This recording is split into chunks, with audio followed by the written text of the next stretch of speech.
Major support for Carolina Business Review provided by Colonial Life, providing benefits to employees to help them protect their family, their finances, and their futures. High Point University, the premier life skills university, focused on preparing students for the world as it is going to be.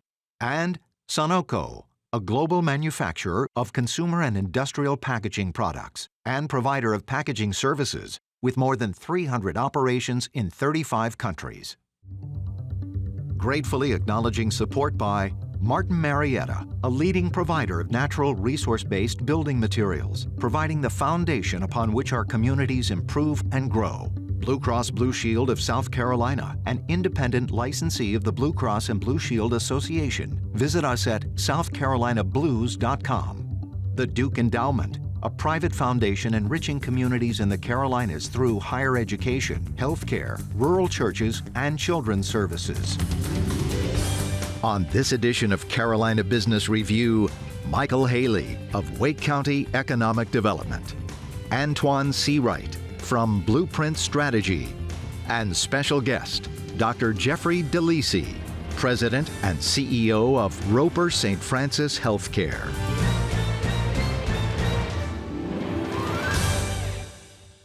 Welcome to Carolina Business Review. A different backdrop this time, says we're in a different place. We'd like to thank Mayor Newell Clark of the North Carolina city of Lexington, to be careful about the distinction between South Carolina, Lexington, North Carolina, that says that they are the barbecue capital of the world. I know we could open up a can of worms with that. We're going to just leave it at that for now. Antjuan, I'll give you a chance maybe later, but we're going to run out of time. But anyway, welcome to our program.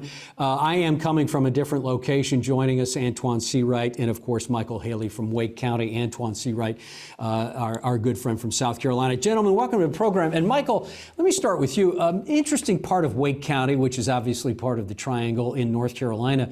You posted some of the, is it fair to say, historic economic development numbers? And if so, how do you square that against what we've been up against with this public health care crisis? How do those two seem like they don't work together?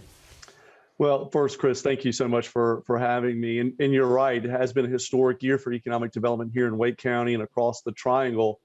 I think the word that I've used the most to describe this past 18 months or so has been uneven. While you've seen these amazing and historic economic development numbers, like you said, Fujifilm Diosynth Biotechnologies, Apple, Amgen, you've also seen the impacts and the ongoing impacts of small business, the impacts in travel and tourism, not only here in the Triangle, but across North and South Carolina and across the entire country. It's truly that unevenness that has really shown through throughout the pandemic. It has really been a challenge for not only economic developers, but for policymakers, small business owners, and anyone concerned about the livelihood of our friends and neighbors. Michael, is there a metric now that's part of economic development that is, let's call it semi-permanent, that now possible candidates relocating to the Carolinas, in your case, Wake County, would also want to see vaccination rates or efficacy around vaccinations or some type of related metric? Yeah, it's a great question, Chris, and it's certainly quality of healthcare has long been an important factor, not only for companies that want to move into our community, but for the talent that wants to move here. And having a high quality healthcare system is absolutely paramount. And certainly part of that today is around vaccination, around how our public health response to COVID-19 continues to evolve. That's really important for both companies and talent. Antjuan, economic development, you know a little bit of something about that. In economic development in South Carolina, just like North Carolina, but maybe a little bit more acute, is there's a new sheriff in town. Harry Lightsey is the new Secretary of Commerce. Not an unknown quantity for those in the Palmetto State and the region, but certainly a different personality from his predecessor, Bobby Hitt. For many years, Secretary Hitt had a lot of latitude when it came to economic development and specifically doing deals in some cases, the General Assembly in South Carolina saying, well, we don't always know what's behind the numbers because Commerce gets to bring deals that have already been agreed upon and that haven't quite seen the light of day or some type of vetting. I'm just going to call it a rub because I don't want to start an issue that's already been going on that seems like, but this idea about discretion and privacy around economic development deals, and now there's a new Secretary of Commerce. Are those is that, I don't even want to call it bad blood, but the concern about the General Assembly not knowing all the details of all the deals, is that behind you all? Well, thank you for having me, Chris. When Secretary Hitt came in, he was a big hit because he was off breaking the speed limit, running stop signs, failing to yield at yield signs when it came to economic development in South Carolina. However, he took a big hit from both Democrats and Republicans in the South Carolina General Assembly because of the closing fund, some of the deals that were done in private, and the millions, sometimes on top of millions of dollars that lawmakers put into the fund, but there was no transparency, there was no accountability by which how it was spent. And so he really took a hit in some way, shape, or form. I think with the incoming Secretary of Commerce, most people see it as potentially a breath of fresh air, but also an opportunity to recalibrate and really for the General Assembly to put their arms and their paws around some of the resources that are sent by way of the taxpayers, by way of the General Assembly to Commerce to make certain that all deals are good deals, because we oftentimes find out in retrospect that not all deals are good deals from the long-term perspective. But when we have the conversation around economic development, particularly in places like South Carolina and North Carolina, where the rural versus urban conversation is one that's on the front and center at all times, it comes down to the question of the have and have-nots. In South Carolina, most of the time, big business and industry find themselves going to the suburbs where you have a healthy population, where you have the necessary needed pieces of infrastructure, water and sewer, et cetera. However, rural South Carolina is often left out of the conversation. And so the have-nots find themselves deeper into the have-not category, and the haves find themselves further ahead in the have category. Do you think a Lightsey administration in Commerce in South Carolina is going to change that? Well, we can only hope and pray. At the end of the day, as our state begins to change and our regions to begin to change, we have to effectively compete in an ever-changing global society. We're not just competing with our neighboring states. We're not just competing with states 3 or 4 doors over. We're competing around the world when it comes to industry, talent, and business. And so I think we have to have a global mindset. And so that means that we have to pull up those from the bottom while we try to meet people in the middle and essentially get to the top where everyone desires and hopes to be.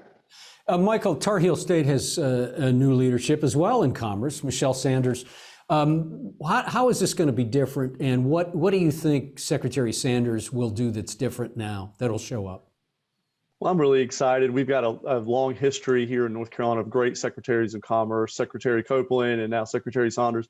What I'm really excited about is her past as an executive in life science. It's wonderful because she brings this great life science experience with her, sitting across the table from other life science companies, particularly here in the Research Triangle region. It's been great because she can sit across the table from her former peers and talk about firsthand experience, knowing how this region and this state is preparing its workforce and preparing our communities for life science. We're really excited about working with her. I'll say this too, Chris, is economic development, and Antjuan would agree, it's a team sport. You have to have a great team in order to be successful, and we're really excited about the team that we've got at Commerce. Let's change. Let's just pivot a little bit and talk a little bit about the debate around in D.C. around the idea of raising the debt ceiling. This seems to happen now every year, or at least it's happening more and more, and that is the idea that both parties will play gamesmanship, and we'll call it a game of chicken with the credit rating of the United States. Back in 2012, 2011, right around that area, we actually did technically default for a day or more. Number one, is that responsible policy? And number two, would you expect anything different this year after September 30th, when then the parties in DC, in Congress, have to agree on some type of debt ceiling? And Antjuan, let's start with you. Well, I'll tell you, you call it gamesmanship, I call it political theater. But here's what I do know of some of the best actors and actresses come out under crisis. And Congress, I think, performs well when there's a deadline or when there's a crisis. at the end of the day, we have a responsibility, whether you're Democrat, Republican, whether you're from South Carolina, whether you're from California, to pay the bills that Congress has approved over time. That's what this is ultimately about. And most of the time, we tend to come together and agree on those things. And while Washington, D.C. may be very dysfunctional, I think we will come to a place early next week where the function and the business of Congress will allow itself to come together and essentially come up with a solution to what could be a very important long-term issue, and it could be detrimental in so many ways.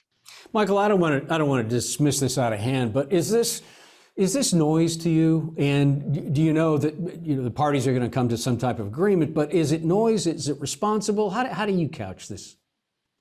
I think I'll agree with a lot with what Antjuan said. Again, I think it's important that our elected officials come together. These are important issues, certainly when it comes to how policies like the debt ceiling or any other number of other federal policies, they do matter. It matters not only to taxpayers, it matters to our citizens, it matters to business. And I think having that really strong business-focused agenda is important for our elected officials, and to carry forward with it is certainly important. When we talk about policy, nothing more is important, at least right now, than healthcare policy. We now turn to the CEO of Roper St. Francis in the Lowcountry. Our special guest grew up in a household of a general practitioner. I'm not going to call your dad a country doc, Dr. DiLisi, but you did have a unique childhood. And I may not be completely right about this, sir, but the idea that you grew up eating in a kitchen that was next to an examination room because the hospital, or at least the doctor's office, was your home. Is that correct? Well, thanks so much for having me here today. But yeah, no, that is true.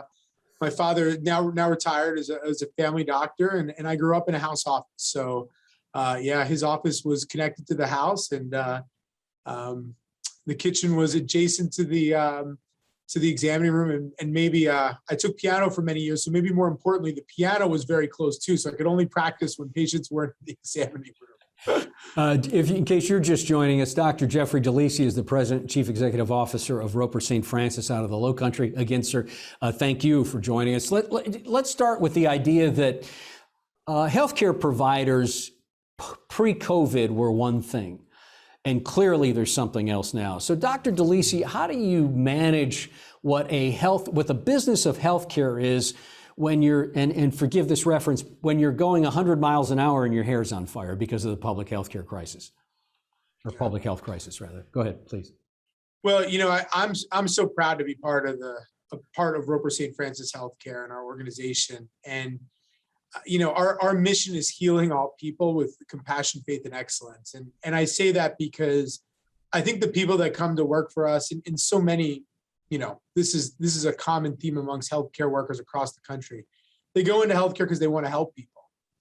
And so if you're helping people at 20 miles an hour, or you're helping people, as you said, at 100 miles an hour, we look at that as our calling and as our job. So I think healthcare workers, we're a hardworking bunch, and we take what gets put in front of us. And it's been really tough.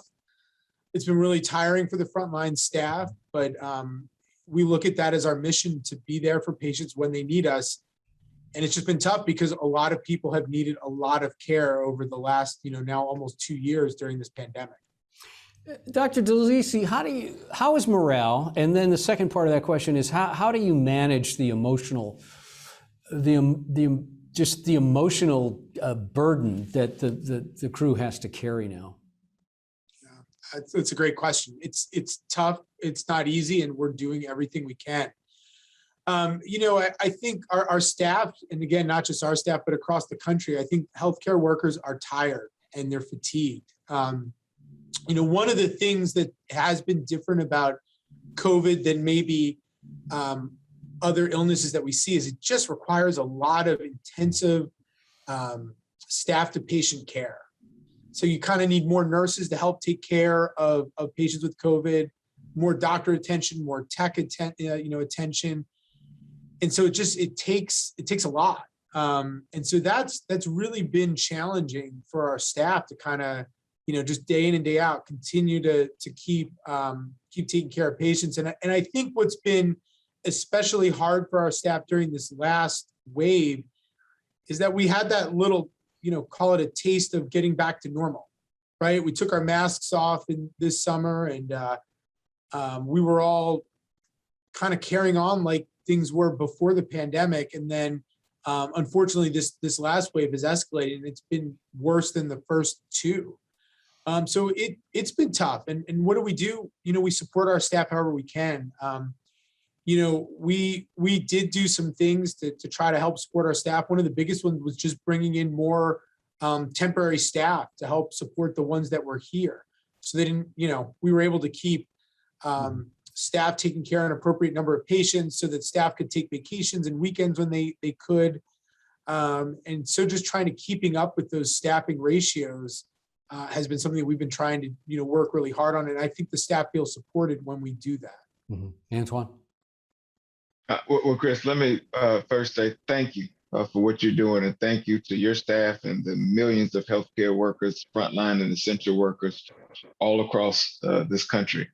You all are the glue that holds this little country called the United States of America together, in our case, South Carolina together, and I'm thankful for that. This pandemic has revealed some true fault lines in our healthcare system and in many other systems we have in place. Can you talk about the push and pull effect that it's had on, one, the disproportionate impact on Black and Brown communities, because we're feeling that more so than anyone else. The pull effect it's had on pulling people out of the healthcare industry, and how do you all plan to replenish that long term? You mentioned the weariness and the tiredness, but also the long-term impact that this virus will have on our children, whether it's their learning, whether it's their bodies for those who may get the virus, and what that's going to mean. And lastly, the economic impact it will have on healthcare and the hospital systems going forward. Yeah. So I'll take you great questions. And Antjuan, thank you so much for the kind words. So, first speaking to the disproportionate impact, absolutely.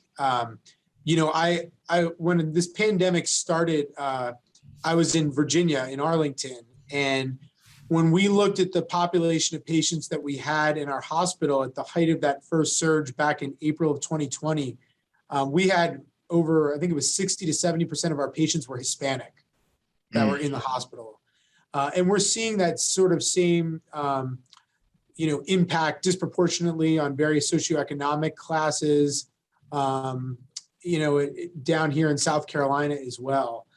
So, as we think through what can we do, that's been a constant source of conversation for us, right? How do we get out to the churches in some of these communities and talk to the pastors and get in front of them in different venues than we might with other people to try to impact them? But, one of the things that I'm most proud of in my first 9 months here at Roper St. Francis HealthCare is I brought in a physician leader who's now our Chief Diversity and Health Equity Officer. And one of the things I'm most interested in him focusing on is health equity. So Dr. Moxley is his name, and he spent a lot of time in his previous position working on Medicaid and uninsured patients that needed obstetric care, right? So another huge area where you see disparities in health among socioeconomic classes is in deliveries of baby and morbidity and challenges in those deliveries. So we have him sort of thinking through how do we get that message to patients that might need to hear things in a different manner or different sources, because we want the best for them and we want to keep them healthy and we want to keep them out of our hospital. So that's kind of a full court press on what we can do to try to impact those populations. But you're absolutely right. We've seen those disparities. It's been disheartening, and we certainly look at it as part of our responsibility and our calling to do everything we can to impact those populations. I'm sorry, we're going to run out of time. Michael, go ahead. Well, Dr. DiLisi, I'll echo Antjuan's thanks for all that you and all the rest of our first responders are doing. And one of the things that's sort of been consistent through this pandemic is healthcare innovation has helped create these vaccines for the American people and for the world. So staying on that innovation theme, what's one of the healthcare innovations that you're seeing on the horizon that you're most excited about that will impact both what we're talking about now with this health disparity and healthcare disparity? And how do you think that's going to impact both that disparity, but also our overall healthcare experience? Yeah. So, I mean, that's a great question. You would talk about what innovation excites me. I think it's truly remarkable what we have seen from the healthcare industry in terms of getting this vaccine out to as many people as we have, as quickly as we have. One of the things I always tell people that are worried about side effects of the vaccine is that in some respects, this has been the largest clinical trial that has ever been undertaken in the history of mankind, right? These vaccines have been given billions with a B of time. And really, very little side effects. I also tell people we live in an age of social media, right? So if there had been a lot of bad things happening to people after these shots, we would have seen it by now. So the ability for pharma to be able to engineer these vaccines that provide extraordinary protection to serious illness and death is really exciting, right? So, if you think back to, maybe how our response could have been different if everybody knew right away that we needed to mask to stay safe and give pharma some time to get that vaccine. But gosh, we probably could have prevented some of those surges and we could have gotten to a sort of time where we could have carried on safely. Now, obviously the challenge is getting these vaccines in everybody, but the fact that we were able to take that technology and turn it around into a shot that's amazing. I mean, I'm sure you're hearing this, but across the country, including our hospitals, 85% or higher of the patients that are hospitalized are unvaccinated, which means if you have the vaccine, it is extraordinarily unlikely that you're going to be hospitalized or die from COVID-19. It's a innovation, almost miracle that they're able to do this so quickly and provide that kind of protection to people as fast as they did.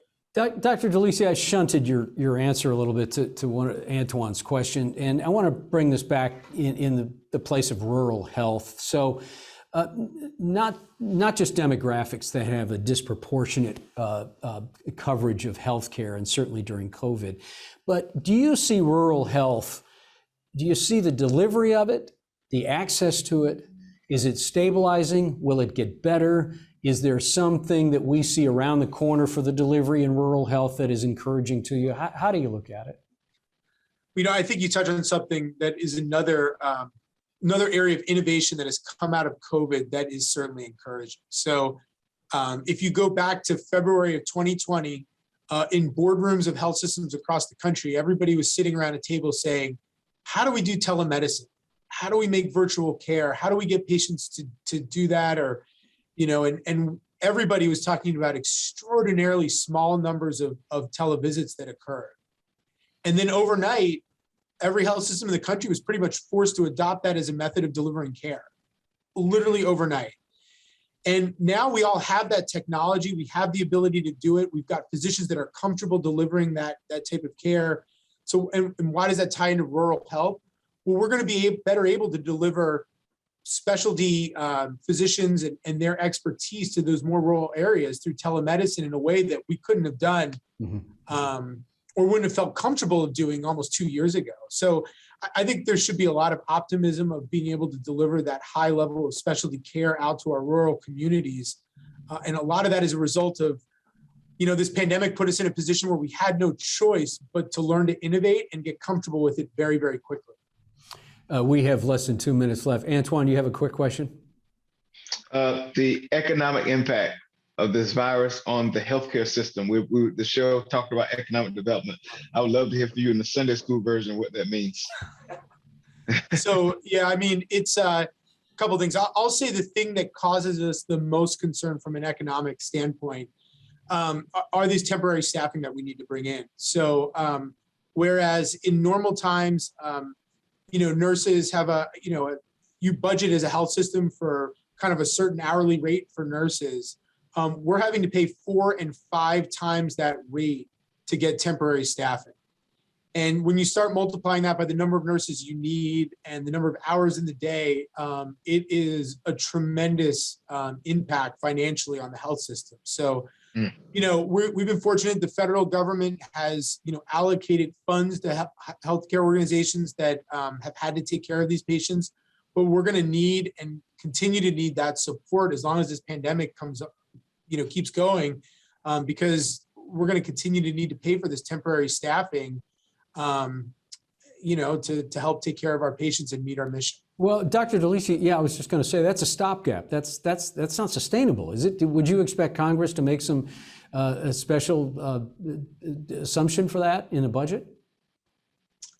Yeah, that's a great question. I think you're right. It is a stopgap, right? But you're also dealing with a situation where these surges come. It is clearly a surge, right? It comes up and then it comes down. So the number of nurses that you need in the surge is not the same number of nurses or staff that you're going to need when you're not in a surge. But the bigger healthcare kind of existential question that we have right now is, a lot of healthcare professionals are burnt out, and they're talking about actually leaving industry and leaving frontline care to go into different occupations. So it's going to be on us, I think, to get very creative with our educational partners in the community to say, how do we get people trained to be frontline staff? I'm not trying to rush you along. It's just too much information for a half-hour program, but we'd love to have you back. Welcome to the Carolinas. We're glad to have you down here, and best of luck in the Lowcountry.